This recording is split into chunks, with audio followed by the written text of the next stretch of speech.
স্বামীর সাথে চরম ঝগড়া করে শেষমেশ আমি বনবাসে চলে আসলাম। আর ওর দেওয়া বাতের খোঁটা সহ্য হলো না। আজ থেকে আমি এই মাটির ঘরে থাকবো, মাটির মানুষের সাথে বাঁচবো। কিন্তু এখানে এসে শুনি অন্য এক রহস্য। পুরো ভিডিও না দেখলে বুঝতে পারবেন না। আসসালামু আলাইকুম। আজকের জীবনের সবচাইতে বড় দুঃখ আর কষ্টের কাহিনী আপনাদের সাথে শেয়ার করতে এসেছে।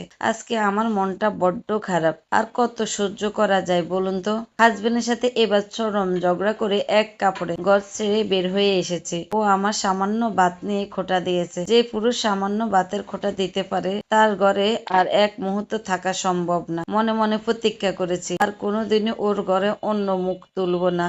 নিজের পায়ে নিজে দাঁড়াবো, যে খেটে একবেলা খাবো তাও ভালো। সংসার ছেড়ে সেনা শহর ছেড়ে তাই একবারে দূর গায়ে নিজুম বনবাসে চলে আসলাম। শহরে বা ইটের দালালে মোটিফাই করার জীবন আমার আর ভালো লাগছে না। ভাবলাম এই মাটির মানুষগুলার মাঝে এসে একটা মাটির ঘর ভাড়া নিয়ে থাকবো। মাটির ঘরে বিছানা ঘুমাবো, নিজের মতন করে শান্তিতে বাঁচবো। এখানে এসে চারিদিকে পরিবেশ দেখে চোখ জুড়িয়ে গেল। কত সুন্দর সুন্দর ঘর বাড়ি এখানে। আমি ঘুরে ঘুরে দেখছি কোনটা থেকে কোনটা যে নিতে পারি, কিন্তু মাটির ঘরটাই আমার বেশ ভালো লেগেছে। এখানকার নাকি বাড়ি ভাড়া অনেক কম, কিন্তু গ্রামের মানুষ আমাকে দেখি ফিস ফিস করছিল। তারা বলছিল এই বাড়িগুলো নাকি অনেক পুরাতন, এখানে নাকি গভীর রাতে ভূত প্রেত আরো জিনের আনাগোনা হয়।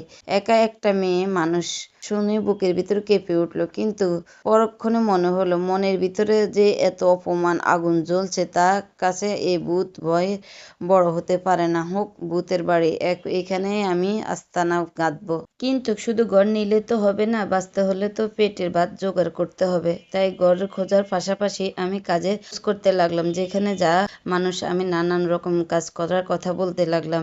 এই বনের ভিতরে অনেক কিছু আছে, পশু পাখি, কসমেটিক দোকান, স্কুল ঘর, এমনকি হাঁস মুরগি, অনেক কিছু এখানে দেখা গিয়েছে। আমি সবার কাছে কাছে কাছে গিয়ে কাজের কথা বলছিলাম। সবাই বললাম যে আমি যদি একটু একটু পড়াশোনা পারি তাহলে আমি বাচ্চাদেরকে পড়াতে পারবো, তাও আমি এখানে মাটির ঘরে থাকতে চাই। ওরে বাবা, বেড়াগুলা সব একসাথে দেখে কিন্তু আমি অনেক ভয় পেয়েছি। আমি দিনের বেলা যেভাবে হোক থাকবো, রাতের বেলা বেড়াগুলা সব একসাথে যখন ডেকে উঠবে তখন তো আমি ভয় পাবো। কিন্তু কি আর করার, এখানে মসজিদ দেখে আমার সব ভয় দূর হয়ে গেল। মসজিদের আজান দেওয়ার সাথে সাথে তো কোনো ভূত জিন কিছুই থাকে না, তাই এখানে আমি শান্তিতে থাকতে পারবো। কাজের খোঁজ করতে করতে বনে একবারে শেষ মাথায় চলে এসেছি। আর এখানে এসে যা দেখলাম তারপর বিশ্বাস করার মতো না। উফ, কি অপরূপ সুন্দর একটা লেক, তার উপরে কাঠের তৈরি একটি ফুলটা ঠিক যেন রূপকথা কোনো এক রাজ্য।